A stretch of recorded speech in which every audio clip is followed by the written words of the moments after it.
Hello friends, welcome to Pharmashala.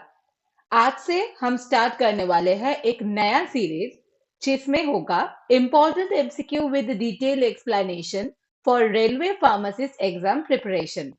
ये सारे MCQ railway pharmacist के साथ साथ स्टेट फार्मासिस्ट एग्जाम और अदर कॉम्पिटिटिव एग्जाम में भी मदद करेगा। तो चलिए शुरू करते हैं आज के वीडियो। हम शुरू कर रहे हैं फार्माकोलॉजी के क्वेश्चन से। पहला क्वेश्चन है, which of the following are not pharmacogenomic conditions? G6PD deficiency, malignant hyperpyrexia, coumarin insensitivity, adenosine deaminase deficiency। G6PD deficiency, malignant hyperpyrexia और coumarin insensitivity ये तीनों ही फार्माकोजिनोमिक कंडीशंस है। फार्माकोजिनोमिक का मतलब है ऐसा कंडीशंस जो जेनेटिक लेवल पे मॉडिफाई होते हैं, जीन्स होते हैं जो ये कंडीशंस को मॉडिफाई करते हैं। एडिनोसिन डीएमिनेज डेफिशिएंसी में ऐसा कोई जेनेटिक मॉडिफिकेशंस की जरूरत नहीं होता, इसीलिए एडिनोसिन डीएमिनेज डेफिशिएंसी हमारा एक फार्माकोजेनोमिक कंडीशन नहीं है। हमारा अगला सवाल है, which of the following is not a selective beta blocker? Atenolol, esmolol, bisoprolol और सोटालॉल। इसमें से पहला जो तीन है, एटेनोलॉल, एस्मोलॉल और बिसोप्रोलॉल, ये तीनों ही कार्डियो सिलेक्टिव है। मींस ये डायरेक्टली बीटा 1 रिसेप्टर पर काम करते हैं जो हमारे कार्डियक मसल में पाए जाते हैं। Sotalol beta blocker selective beta blocker नहीं है, इसलिए करेक्ट आंसर होगा सोटालॉल। अगला सवाल है, which of the following drugs is used in acute asthma attacks?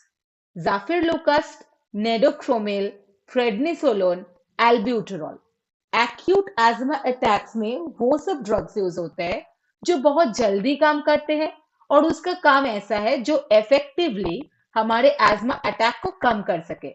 जाफिरलुकस, prednisolone ये सब ऐसे ड्रग्स है जैसे स्टेरॉयड और ल्यूकोट्रिन एंटागोनिस्ट, ये सब का काम करने में टाइम लगेगा, ये एलर्जी को डिक्रीज करेगा, उसके बाद कम होगा। लेकिन हमारे जो एल्ब्यूटेरॉल है ये एक बीटा सिंपैथोमाइमेटिक है, मतलब ये इंस्टेंटली हमारे जो एयर वे है उसमें ब्रोंको डायलेशन करेगा, तो वो एक्यूट एस्थमा अटैक्स के लिए यूजफुल है। तो करेक्ट ऑप्शन है option D, albuterol. The fourth question is, what is the role of D-tubocuranin at the muscle end plate? Reduce number of sodium channel, increase duration of sodium channels opening time, ion conductance rate is reduced, frequency of sodium channel opening is decreased। D-tubocuranin ये एक NM receptor blocker है, मतलब ये nicotinic receptor को block करते हैं, उसमें acetyl choline जो है उसको बाइंड नहीं करने देता, और एसिटाइल कोलिन बाइंड नहीं करने देता इसका मतलब है ये डीपोलराइजेशन भी नहीं करने देता। अब डीपोलराइजेशन इनमें से कौन से में कम होगा? जब हमारा सोडियम चैनल ओपनिंग बहुत कम फ्रीक्वेंसी में होगा, मतलब टाइम लगेगा सोडियम चैनल को ओपन होने में, तो इसका करेक्ट आंसर होगा option D, frequency of sodium channel opening is decreased। हमारा फिफ्थ क्वेश्चन है, one of the side effects of antidepressant therapy is dry mouth. It is caused by the blocking of muscarinic acetylcholine receptor, serotonergic receptor, dopaminergic receptor, GABA receptor। हम शुरू कर रहे हैं। Question is, which nuclei will possibly show NMR signal? Carbon 12, hydrogen 3, nitrogen 14 और hydrogen 2। यहाँ पे जो पहला वाला डिजिट है जैसे 12, 3, 14, 2, ये है mass number of the nuclei. अब एनएमआर सिग्नल वो सारे न्यूक्लाई देते हैं जिसमें ऑड मास नंबर है, तो यहाँ पर ऑड मास नंबर है ऑप्शन बी पे हाइड्रोजन 3, तो हमारा हाइड्रोजन 3 एनएमआर सिग्नल देगा। Correct answer is option B, hydrogen 3।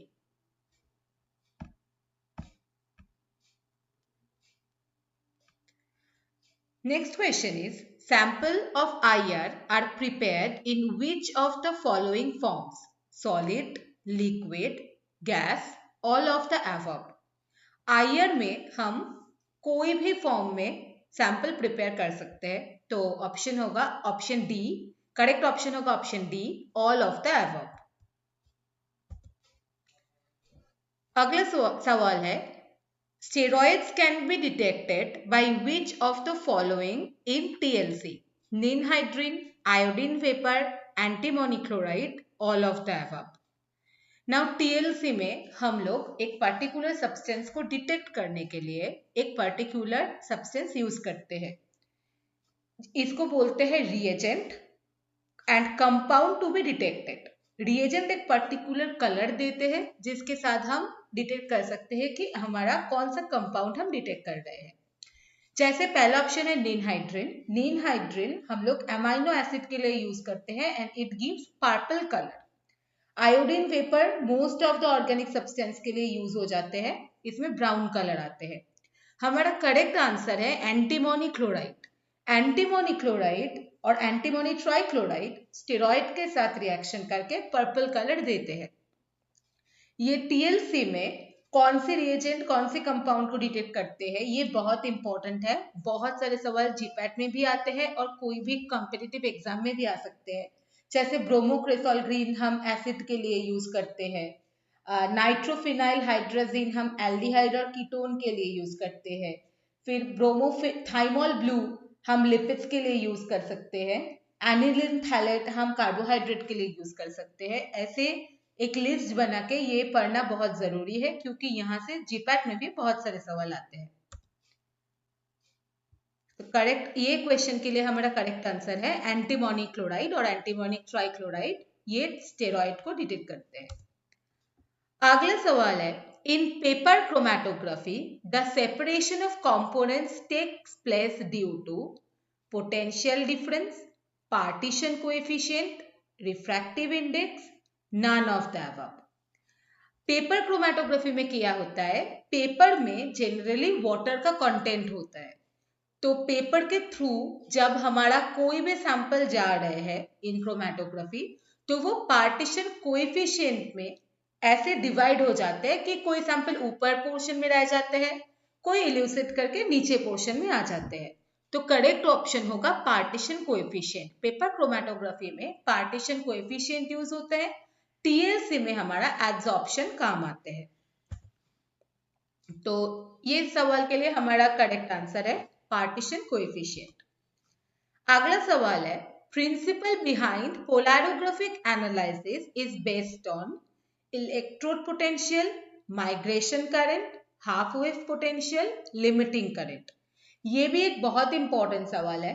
हमारा जो इलेक्ट्रो एनालिटिकल मेथड्स है उसमें जनरली 4 मेथड आते हैं, कंडक्टोमेट्री, पोटेंशियोमेट्री, पोलैरोग्राफी, एम्पेरोमेट्री।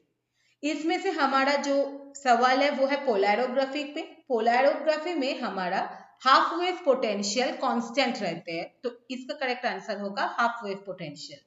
कंडक्टोमेट्री में जनरली जिस नाम से नाम मेथड का नाम है वही कांस्टेंट रहते हैं, जैसे कंडक्टोमेट्री में कंडक्टेंस, पोटेंशियोमेट्री में पोटेंशियल, पोलैरोग्राफी में हाफ वेव पोटेंशियल, एम्पेरोमेट्री में भी conductance.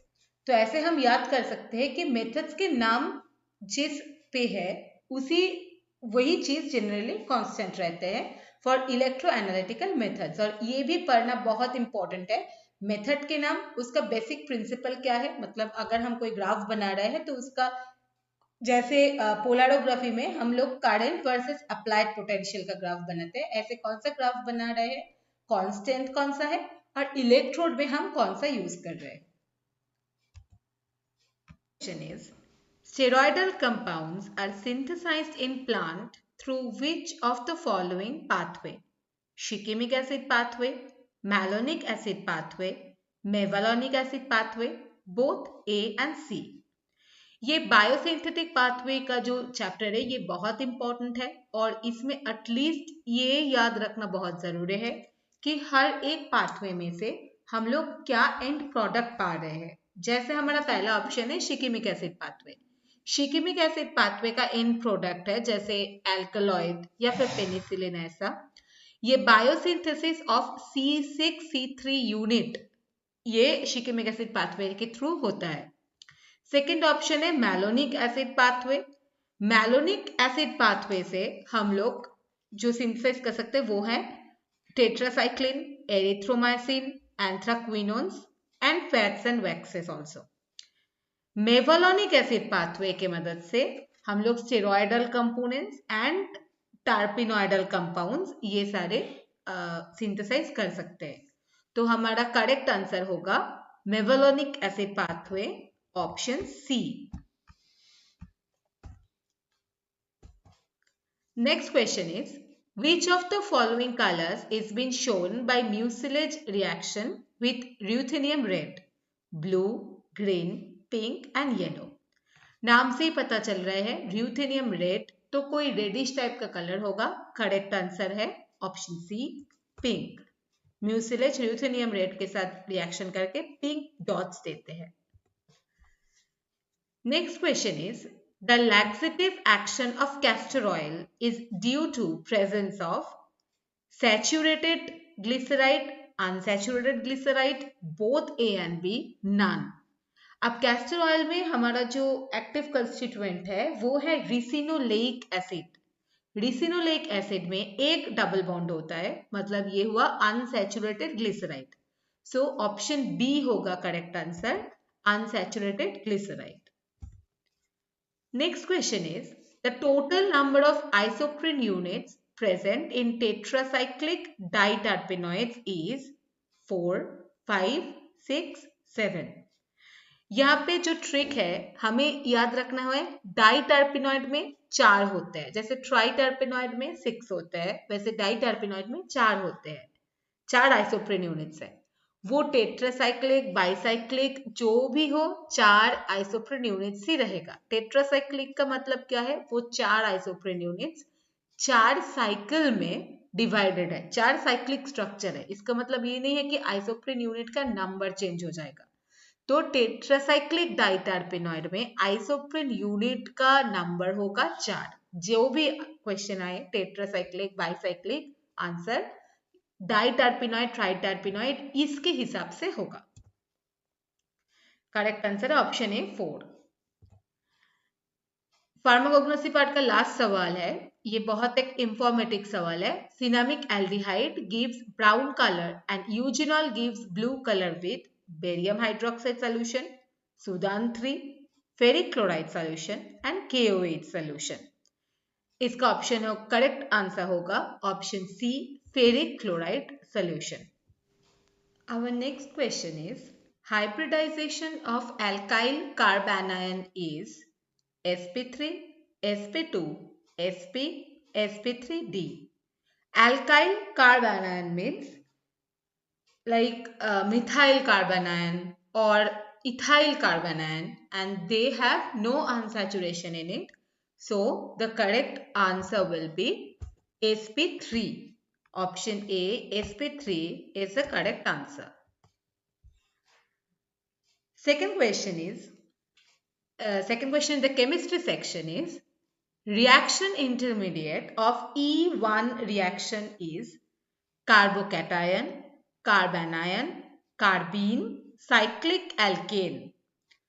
Now in case of E1 mechanism हम लोग क्या देख सकते हैं कि जो पहला स्टेप है E1 रिएक्शन का वो है loss of the leaving group. एक बहुत अच्छा लिविंग ग्रुप होते हैं, स्ट्रॉन्ग लिविंग ग्रुप होता है, जैसे ब्रोमीन हो सकते हैं, और वो जब निकलते हैं तब फॉर्म होता है एक पॉजिटिव चार्ज का। इसका मतलब है रिएक्शन इंटरमीडिएट होगा carbocation. So the correct answer will be option A, carbocation. Next question is colligative property of a solution is determined by the total number of solute particle, pH, number of ions, number in ingredients। जब भी हम ये word देखेंगे colligative property तो उसका answer एक ही होगा, total कितना नंबर्स ऑफ सॉल्यूट पार्टिकल्स है, कितना टाइप्स है वो भी नहीं, कितना नंबर्स ऑफ सॉल्यूट पार्टिकल्स है। मोल number is the most important factor for colligative property. So the correct answer will be option A, the total number of solute particles। The next question is the drug that interacts with ion exchange interferes with ion exchange in distal tubules and causes gynecomastia is spironolactone, estrogen, digoxin, glycyrrhizic acid. इनमें से oestrogen नहीं हो सकता, ये ion exchange के साथ इसका कोई मतलब रिलेशन ही नहीं है। डिजॉक्सिन भी नहीं हो सकता क्योंकि डिस्टल ट्यूब्यूल में इसका काम नहीं है। अब स्पिरोनोलैक्टोन है एक डायूरेटिक जो एल्डोस्टेरॉन एंटागोनिस्ट है। एल्डोस्टेरॉन एक स्टेरॉयडल मॉइटी है और गायनेकोमास्टिया जो है ये भी हमारा सेक्स स्टेरॉयडल हार्मोन का इम्बैलेंस के लिए होते हैं मेल में। तो इसका करेक्ट आंसर होगा ऑप्शन ए स्पिरोनोलैक्टोन, जो एक डायूरेटिक है डिस्टल ट्यूब्यूल में जो आयन एक्सचेंज के साथ इंटरफेयर करते हैं और इसका one of the most important side effect is gynaecomastia. Last question of chemistry section is example of a drug with 1, 2, 3 thiazole ring system: dichlorphenamide, spironolactone, acetazolamide, furosemide। ये बिल्कुल इंफॉर्मेटिव क्वेश्चन है, इसका आंसर होगा option सी acetazolamide. अगला section चालू होते हैं pharmaceutics के क्वेश्चंस के साथ। पहला क्वेश्चन है the polymer used for ocuserts are HPMC, ethylene vinyl acetate, ethyl cellulose और लास्ट ऑप्शन है ऑल द अबव। ऑक्यूसट एक ऑक्यूलर ड्रग डिलीवरी सिस्टम है जहां पे एक मेम्ब्रेनस डिलीवरी सिस्टम बनाया जाता है जो हमारे कॉन्जंक्टिवल सैक और कूल्ड सैक जो हमारे आई पर है उसमें इंसर्ट किया जाता है। ये सवाल बिल्कुल इंफॉर्मेटिव है, इसमें करेक्ट ऑप्शन होगा ऑप्शन ए HPMC।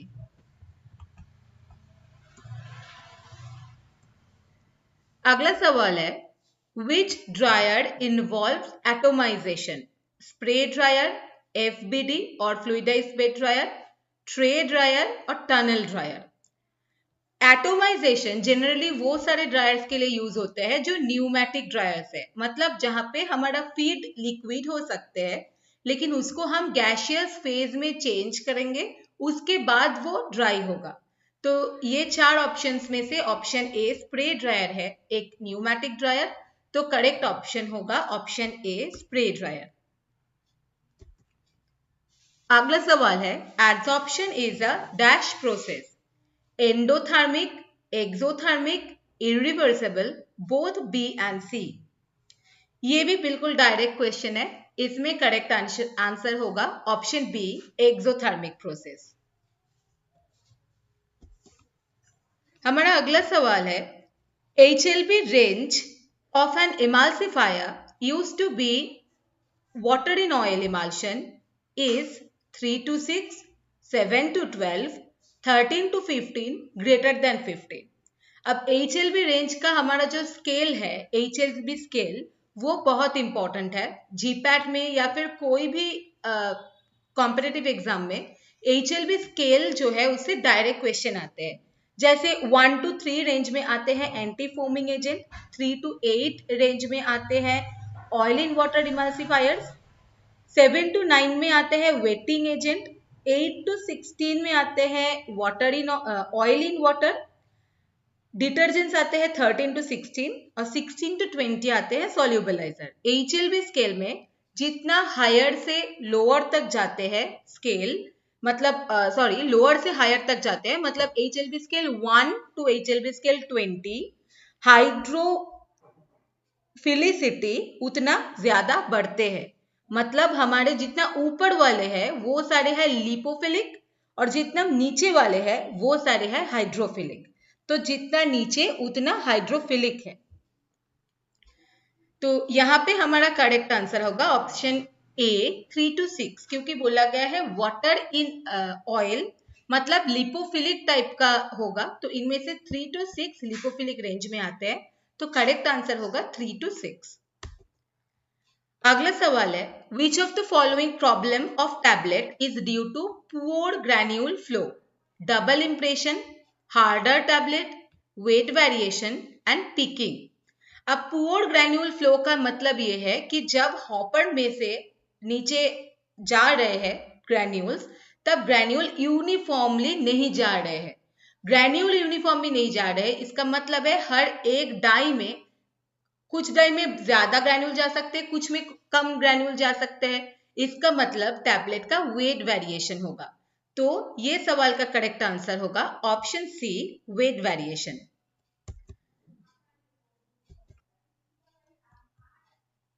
इसी के साथ खत्म होते हैं हमारा आज का video. Thank you very much for watching. Please like, share and subscribe to फार्मशाला।